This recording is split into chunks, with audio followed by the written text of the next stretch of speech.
Oke, kita langsung saja ke pengertian qiraat Al-Quran. Menurut bahasa, qiraat adalah bentuk jama dari qiraah yang merupakan isi masdar dari qiraah yang artinya bacaan. Sedangkan menurut istilah, pengertian qiraat ini cukup beragam. Hal ini disebabkan oleh keluasan makna dan sisi pandang yang dipakai oleh ulama tersebut. Berikut ini akan dijelaskan pengertian qiraat menurut para ulama.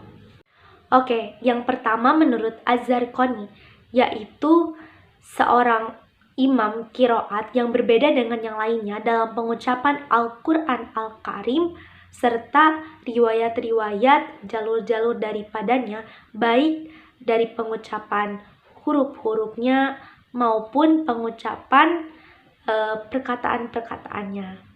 Oke, yang pertama menurut Az-Zarqani, yaitu suatu madhab yang dianut oleh seorang imam qiraat yang berbeda dengan yang lainnya dalam pengucapan Al-Quran Al-Karim serta sepakat riwayat-riwayat dan jalur-jalur daripadanya, baik dari perbedaan pengucapan huruf-huruf maupun pengucapan keadaan-keadaan. Yang kedua, menurut Ibnu Al-Jaziri, yaitu ilmu yang menyangkut cara-cara mengungkapkan kata-kata Al-Quran dan perbedaan-perbedaannya dengan cara mengisbatkan kepada penukilnya. Oke, yang ketiga yaitu menurut Al-Qastolani, yaitu perbedaan cara pengucapan lafaz-lafaz Al-Quran baik menyangkut huruf-hurufnya ataupun cara pengucapan huruf tersebut seperti takhfif meringankan dan taskil memberatkan. Keempat, menurut Asy-Syabuni, yaitu suatu mazhab cara pelafalan Al-Quran yang dianut oleh salah seorang imam berdasarkan sanad-sanad yang bersambung kepada Rasulullah SAW. Perbedaan pendefinisian di atas sebenarnya berada pada satu kerangka yang sama, yaitu bahwa ada beberapa cara melafalkan Al-Quran walaupun berasal dari sumber yang sama-sama gitu, yaitu Nabi Muhammad SAW. Adapun definisi yang dikemukakan oleh Al-Qastolani yaitu menyangkut ruang lingkup perbedaan di antara beberapa qiraat yang ada. Dengan demikian, terdapat 3 unsur yang dapat ditangkap dari definisi di atas. Yang pertama, qiraat berkaitan dengan cara pelafalan ayat-ayat yang dilakukan oleh salah seorang imam dan berbeda caranya dengan imam lainnya. Yang kedua, cara pelafalan ayat-ayat Al-Quran itu berdasarkan atas riwayat yang bersambung kepada Nabi, jadi bersifat taklifi bukan tauhidi. Ketiga, ruang lingkup perbedaan qiraat itu menyangkut lugot, hadab, i'rab, istisbat, dan lain-lain. Dari definisi di atas dapat disimpulkan bahwa qiraat ini ialah salah satu bacaan yang disandarkan kepada salah seorang imam dari qurra yang 7, 10, atau 14 seperti qiraat Nafi, qiraat Ibnu Katsir, qiraat Yaqub, dan lain sebagainya. Sedangkan riwayat adalah bacaan yang disandarkan kepada salah seorang perawi dari para qurra yang 7, 10, atau 14. Misalnya, An-Nafi mempunyai 2 orang perawi yaitu Qalun dan Warsi, maka disebut Qalun An-Nafi atau Warsi An-Nafi. Adapun yang dimaksud dengan thariqah adalah bacaan yang disandarkan kepada orang yang mengambil qiraat dari periwayat qurra yang 7, 10, atau 14. Misalnya, Warsi mempunyai 2 murid, yaitu Al-Azraq dan Al-Asbahani, maka disebut thariq Al-Azraq An-Warsi atau riwayat Warsi min thariq Al-Azraq. Bisa juga disebut dengan qiraat An-Nafi min riwayat Warsi min thariq Al-Azraq. Latar belakang timbulnya qiraatul Quran. Latar belakang historis. Qiraat sebenarnya muncul semenjak Nabi masih ada, walaupun tetapi pada saat itu qiraat bukan merupakan sebuah disiplin ilmu sebagaimana riwayat di bawah ini. Ketika Umar bin Khattab berbeda pendapat dengan Hisham bin Hisham ketika membaca ayat Al-Quran, Umar tidak puas terhadap bacaan Hisham sewaktu ia membaca surat Al-Quran. Menurut Umar, bacaan Hisham ini tidak benar dan bertentangan dengan apa yang diajarkan Nabi kepadanya. Namun Hisham menegaskan bahwa bacaannya pun berasal dari Nabi. Seusai sholat, Hisham diajak menghadap Nabi seraya melaporkan peristiwa di atas. Nabi menyuruh Hisham untuk mengulangi bacaannya sewaktu sholat tadi. Setelah Hisham melakukannya, Nabi bersabda, yang artinya, memang begitulah Al-Quran diturunkan. Sesungguhnya Al-Quran ini diturunkan dalam 7 huruf. Maka bacalah oleh kalian apa yang kalian anggap mudah dari yang 7 huruf itu. Jadi, perbedaan qiraat sudah ada pada masa Nabi dan menimbulkan perbedaan yang sangat jelas, sehingga diperjelas, dihadapkan atau dilafalkan di depan Nabi langsung, dan beliau pun juga membenarkannya. Menurut catatan sejarah, timbulnya penyebaran qiraat dimulai pada masa tabi'in, yaitu pada awal 2 Hijriah, tatkala para qori sudah tersebar di berbagai pelosok. Mereka lebih suka mengemukakan pendapat qiraat para gurunya daripada mengikuti qiraat imam-imam lainnya. Qiraat tersebut diajarkan secara turun-temurun oleh guru ke guru, sehingga sampai kepada para imam qiraat baik yang 7, 10 ataupun 14. Kebijakan Abu Bakar As-Siddiq pun tidak memusnahkan mushaf-mushaf yang lainnya, seperti mushaf yang disusun Zaid bin Sabit, mushaf yang dimiliki Ibnu Mas'ud, Abu Musa al-Asy'ari, Miqdad bin Amr, Ubay bin Ka'ab, dan Ali bin Abi Thalib mempunyai andil besar dalam kemunculan qiraat yang beragam. Oke, selanjutnya latar belakang cara penyampaian. Menurut analisis yang disampaikan Sayyid Ahmad Khalil, perbedaan qiraat itu bermula dari cara seorang guru membacakan qiraat kepada muridnya. Beberapa ulama mencoba merangkum bentuk-bentuk perbedaan cara melafalkan Al-Quran itu sebagai berikut. Yang pertama, perbedaan dalam i'rab atau harokat kalimat tanpa perubahan makna dan bentuk kalimat.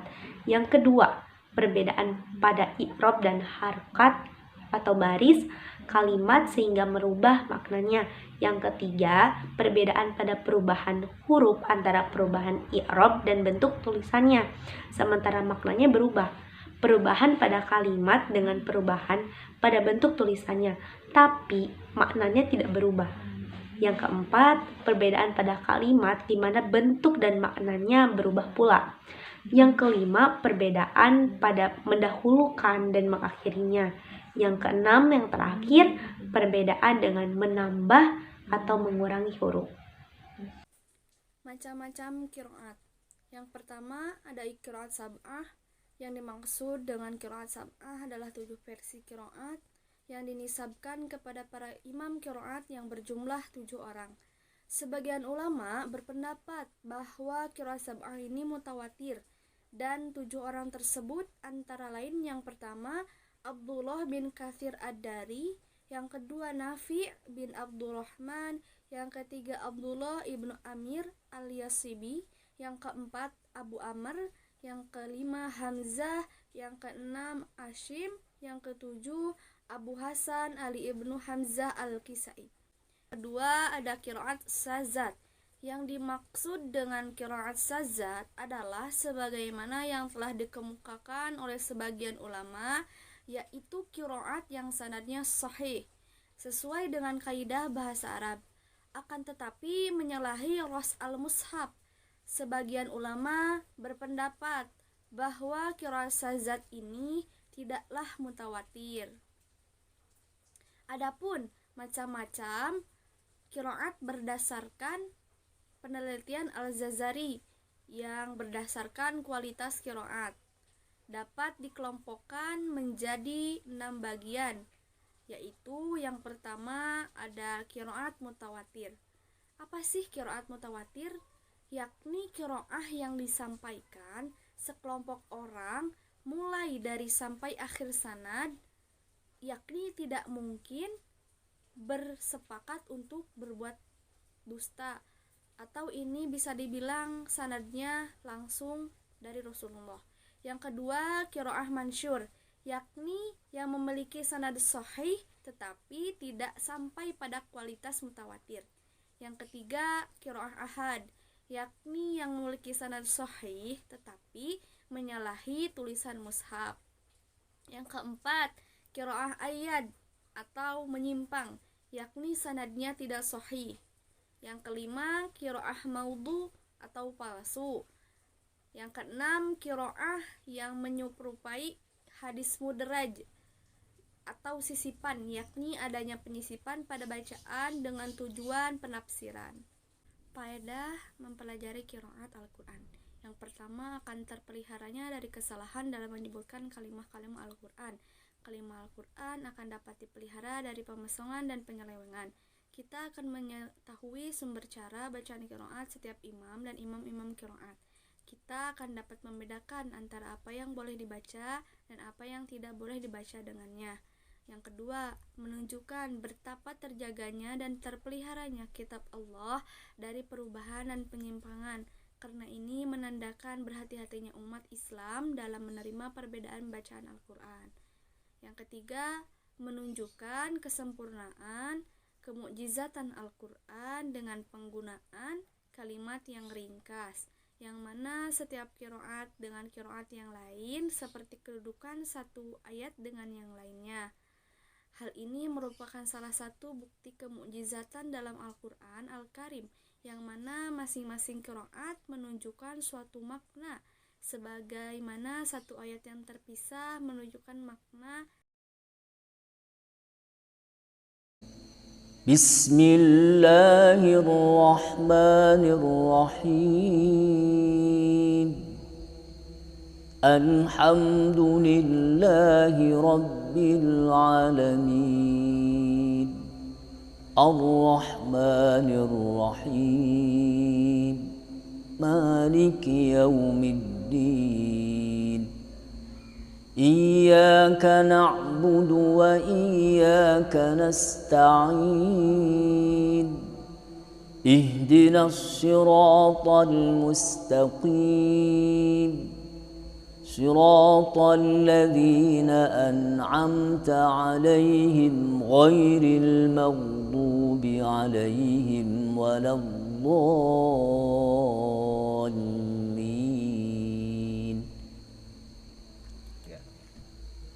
Yang telah kita baca adalah merupakan bagian dari qiraat riwayat Imam Asim yang disampaikan melalui Hafaz. Berikut ini kita akan baca dengan riwayat Qalun yang mengambil dari Imam Nafi'. Bismillahirrahmanirrahim. Alhamdulillahi rabbil alamin. Ar-Rahmanir-Rahim. Maliki yaumiddin. Iyyaka na'budu wa iyyaka nasta'in. Ihdinas siratal mustaqim. Siratal ladzina an'amta 'alaihim ghairil maghdubi 'alaihim waladdallin. Ini adalah wajah bacaan Imam Nafi' yang diriwayatkan oleh Imam Qalun melalui wajah sukun mimul jama'.